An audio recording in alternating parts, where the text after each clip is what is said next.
Capítulo 16. Los alto el fuego que nunca se cumplen. Tras un ataque israelí de 50 días sobre Gaza que dejó 2.100 palestinos muertos e inmensos paisajes de destrucción, el 26 de agosto de 2014, Israel y la autoridad palestina aceptaron un alto el fuego. El acuerdo pedía tanto a Israel como a Hamás el fin de la acción militar, así como una relajación del asedio israelí que había estrangulado Gaza durante muchos años. No obstante, aquel era solo el más reciente en una serie de acuerdos de alto el fuego alcanzados después de cada una de las periódicas escaladas israelíes en su ataque incesante a Gaza. A lo largo del tiempo, los términos de esos acuerdos son casi invariables. El patrón regular ha sido que Israel no respeta el acuerdo en cuestión, mientras que Hamás lo respeta hasta que un brusco incremento de la violencia israelí suscita una respuesta suya, a la que le sigue una brutalidad israelí más virulenta todavía. En la jerga israelí, a esas escaladas las llaman cortar el césped, si bien la operación israelí de 2014 fue descrita con más precisión por un oficial del ejército de Estados Unidos anonadado como eliminar el suelo. La primera serie de treguas fue el acuerdo sobre el movimiento y acceso entre Israel y la autoridad palestina, firmado en noviembre de 2005. El pacto exigía la apertura de un punto de paso entre Gaza y Egipto en Rafah para la exportación de bienes y el tránsito de personas, el acceso ininterrumpido entre Israel y Gaza para la importación-exportación de bienes y el tránsito de personas, la reducción de obstáculos al movimiento dentro de Cisjordania, la construcción de un puerto marítimo en Gaza y la reapertura del aeropuerto de Gaza, que los bombardeos israelíes habían destruido.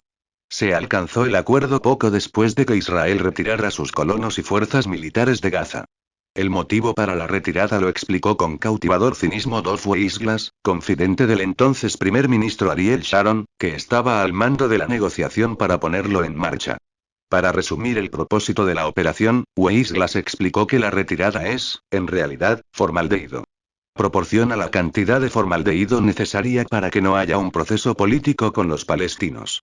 En segundo plano, los halcones israelíes reconocían que en lugar de invertir recursos para mantener unos pocos miles de colonos en comunidades subvencionadas y legales en la arrasada Gaza, tendría más sentido trasladarlos a comunidades subvencionadas y legales en zonas de Cisjordania que Israel pretendía conservar.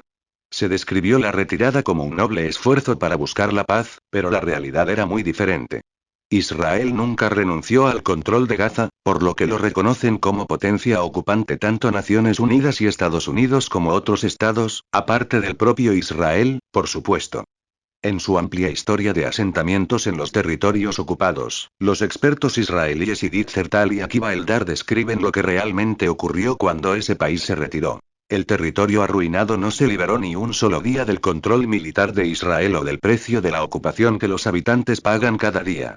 Tras la retirada, Israel dejó atrás tierra quemada, servicios destrozados y gente sin presente ni futuro. Destruir los asentamientos fue un movimiento en absoluto generoso de un ocupante ignorante, que, de hecho, sigue controlando el territorio, y matando y acosando a sus habitantes por medio de su enorme poder militar. Subtítulo. Operaciones Plomo Fundido y Pilar de Defensa. Israel enseguida encontró un pretexto para violar el acuerdo de noviembre, incluso con mayor violencia. En enero de 2006, los palestinos cometieron un crimen imperdonable. Votaron como no debían en unas elecciones libres estrictamente supervisadas y pusieron el parlamento en manos de Hamás. Israel y Estados Unidos impusieron de inmediato sanciones muy duras y así le dijeron al mundo con mucha claridad lo que significa fomentar la democracia. Enseguida empezaron a planificar un golpe militar para derrocar el inaceptable gobierno electo, un procedimiento bien conocido. Cuando Hamás se anticipó al golpe en 2007, el asedio de Gaza se recrudeció y comenzaron los ataques israelíes regulares. Equivocarse en el voto en unas elecciones libres ya era bastante malo, pero anticiparse a un golpe militar planificado por Washington era una ofensa imperdonable. En junio de 2008 se alcanzó otro acuerdo de alto el fuego. De nuevo se llamó a abrir los pasos fronterizos para permitir la transferencia de todos los bienes cuya entrada en Gaza estaba prohibida o restringida. Israel accedió formalmente, pero anunció de inmediato que no acataría el acuerdo hasta que Hamás liberara de Gilad Shalit, un soldado israelí secuestrado.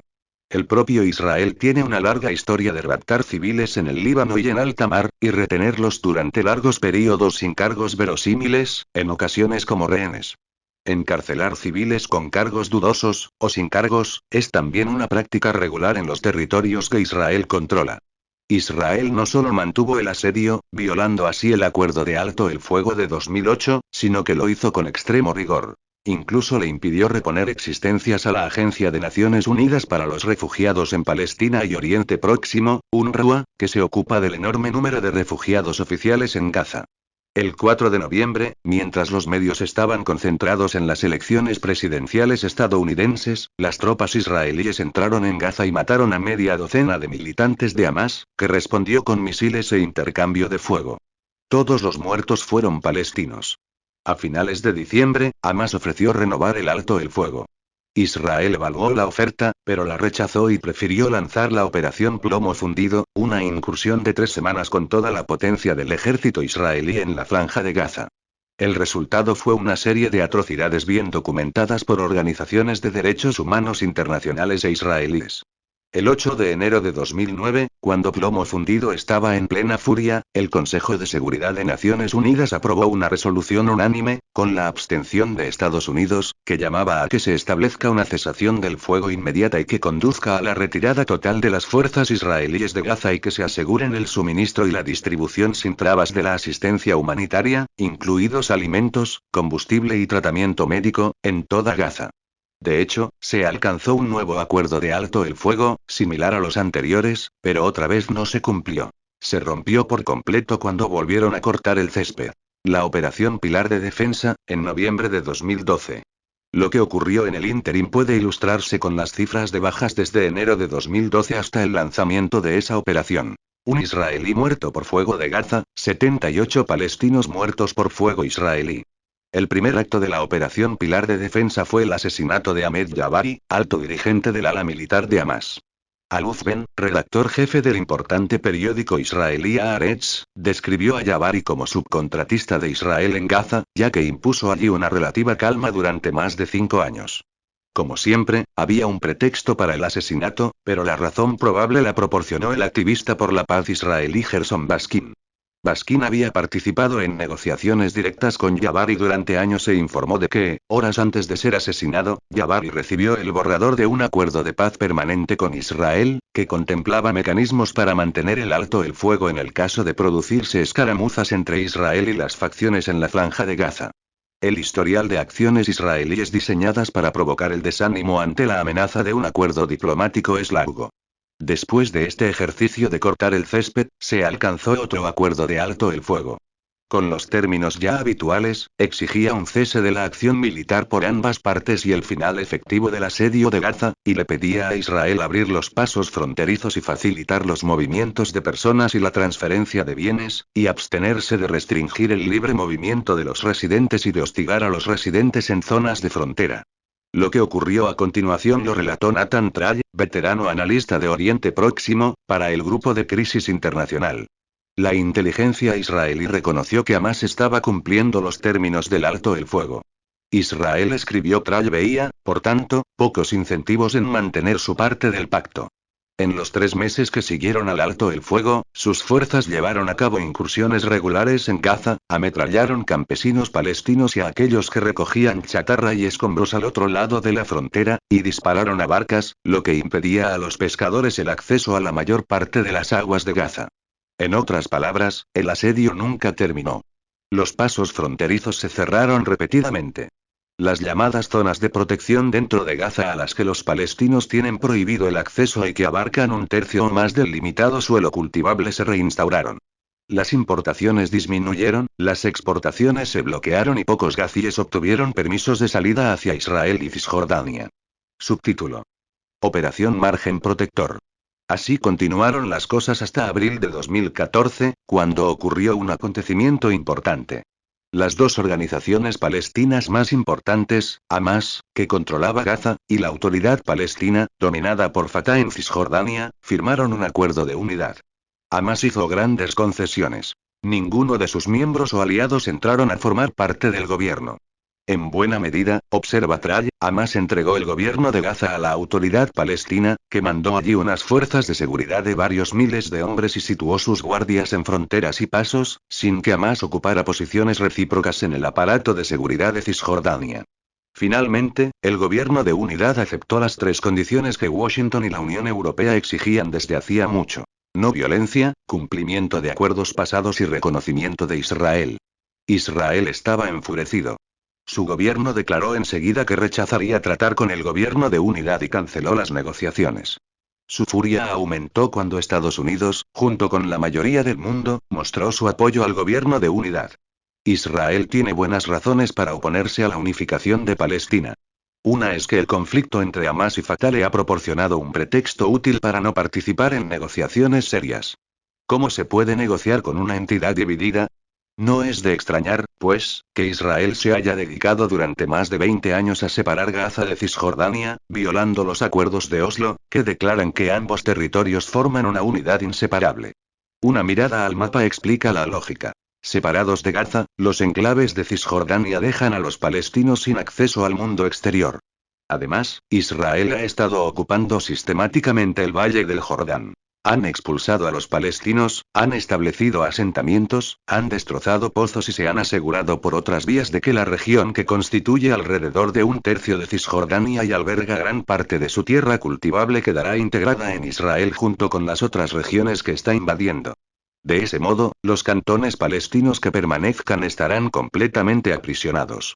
La unificación con Gaza interferiría esos planes, que se remontan a los primeros tiempos de la ocupación y han contado con un apoyo firme de los principales bloques políticos, incluidas algunas figuras normalmente retratadas como palomas, como el expresidente Shimon Peres, uno de los arquitectos de las colonias en el interior de Cisjordania. Como de costumbre, se necesitaba un pretexto para pasar a la siguiente escalada. La ocasión se presentó con el brutal asesinato de 3 niños israelíes de una comunidad de colonos en Cisjordania. Siguió un episodio de violencia cuyo principal objetivo fue Hamás. El 2 de septiembre, Haaretz informó de que, después de intensos interrogatorios, los servicios de seguridad de Israel concluyeron que el secuestro de los adolescentes fue llevado a cabo por una célula independiente sin conexiones directas con Hamás. Para entonces, la violencia de 18 días había conseguido debilitar el temido gobierno de unidad. Al final, Hamás reaccionó con sus primeros cohetes en 18 meses, lo que le dio a Israel el pretexto para lanzar la operación Margen Protector el 8 de julio. El asalto de 50 días fue el corte de césped más intenso y extremo hasta la fecha. Subtítulo. Operación todavía sin nombrar. Israel se halla hoy en una buena posición para revertir la política desarrollada durante decenios de separar Gaza de Cisjordania y cumplir con un gran acuerdo de alto el fuego por primera vez. La amenaza de democracia en el vecino Egipto ha disminuido, al menos temporalmente, y la brutal dictadura militar egipcia del general Abdel Fattah al-Sisi es un bienvenido aliado para Israel a la hora de mantener el control de Gaza. El gobierno de unidad palestino puso fuerzas de la Autoridad Palestina formadas por Estados Unidos a controlar las fronteras de Gaza. Al mismo tiempo, posiblemente la gobernabilidad se desplazó a manos de la Autoridad Palestina, que depende de Israel para su supervivencia y sus finanzas. Puede que, en esas condiciones, Israel piense que hay poco que temer de una forma de autonomía limitada para los enclaves que les quedan a los palestinos. También hay algo de verdad en la observación del primer ministro Netanyahu. Muchos elementos de la región comprenden hoy que, en la lucha que los amenaza, Israel no es un enemigo sino un socio. No obstante, Akiva Eldar, destacado corresponsal diplomático de Israel, añade que todos esos muchos elementos de la región también comprenden que no se atisba en el horizonte ningún movimiento diplomático valiente y amplio sin un acuerdo sobre el establecimiento de un Estado palestino basado en las fronteras de 1967 y una solución justa y acordada al problema de los refugiados.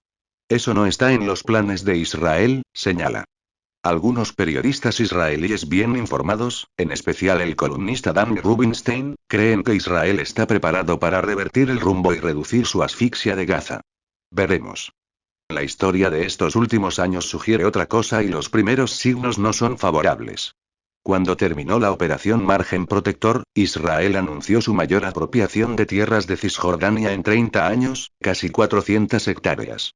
Radio Israel informó de que la apropiación era la respuesta al asesinato de los 3 adolescentes judíos por parte de militantes de Hamás. Un niño palestino fue quemado vivo en represalia por los asesinatos, pero no se entregó ni un palmo de tierra israelí a los palestinos. Tampoco hubo reacción cuando un soldado israelí asesinó a Jalil Anati, de 10 años, en una tranquila calle de un campo de refugiados cerca de Hebrón y luego se alejó en su jeep mientras el niño moría desangrado. Anatif fue uno de los 23 palestinos, entre ellos, 3 niños, que las fuerzas de ocupación israelíes mataron en Cisjordania durante el ataque a Gaza, según estadísticas de la ONU. Hubo también más de 2.000 heridos, el 38% por fuego. Ninguna de las personas que mataron estaba poniendo en riesgo las vidas de los soldados, informó el periodista israelí Gideon Levy. Nada de eso provoca ninguna reacción, igual que no hubo reacción cuando Israel mataba, en promedio, más de 2 menores palestinos por semana durante los últimos 14 años. Al fin y al cabo, son no personas. Se afirma habitualmente, en todos los bandos, que, si el acuerdo de 2 estados muere como consecuencia de la toma de tierras palestinas por parte de Israel, el resultado será un estado al oeste del río Jordán. Algunos palestinos aceptan ese resultado pensando que en ese caso podrían llevar a cabo una lucha por la igualdad de derechos civiles, como en la Sudáfrica del apartheid. Muchos comentaristas israelíes advierten de que el problema demográfico, derivado de que la natalidad árabe es mucho mayor que la judía y de que disminuye la inmigración judía, debilitará su esperanza de un Estado judío democrático. Aunque están muy extendidas, tales convicciones son dudosas. La alternativa realista al acuerdo de 2 estados es que Israel continuará llevando a cabo los planes que ha estado poniendo en práctica durante años, tomando lo que hay de valor en Cisjordania, al tiempo que evita las concentraciones de población palestina y echa a los palestinos de las zonas que está integrando en Israel. Eso debería resolver el temido problema demográfico. Estas políticas básicas han estado en funcionamiento desde la conquista en 1967, siguiendo un principio enunciado por el entonces ministro Moshe Dayan, uno de los líderes israelíes más solidarios con los palestinos. Informó a sus colegas de partido de que deberían decirles a los refugiados palestinos en Cisjordania: no tenemos ninguna solución, continuaréis viviendo como perros. Quien quiera puede irse y ya veremos a dónde lleva este proceso. La recomendación era lógica dentro de la concepción predominante articulada en 1972 por el futuro presidente Jaime Herzog. No niego a los palestinos un lugar, posición u opinión en todas las cuestiones pero, desde luego, no estoy preparado para considerarlos socios en sentido alguno en una tierra que se ha consagrado a nuestra nación durante miles de años. Para los judíos de esta tierra no puede haber ningún socio. Dayan también llamó a que hubiera un gobierno permanente Memselef Keva, de Israel sobre los territorios ocupados. Cuando Netanyahu expresa la misma posición hoy, no está pisando terreno virgen. Durante un siglo, la colonización sionista de Palestina ha actuado, básicamente, según el principio pragmático de hechos consumados discretamente sobre el terreno, que, al fin y al cabo, el mundo aceptaría. Ha sido una política muy exitosa. Todo hace pensar que persistirá mientras Estados Unidos proporcione el necesario apoyo militar, económico, diplomático e ideológico. Para aquellos que se preocupan por los derechos de los palestinos maltratados, no puede haber prioridad más alta que trabajar para cambiar la política de Washington. No es una fantasía.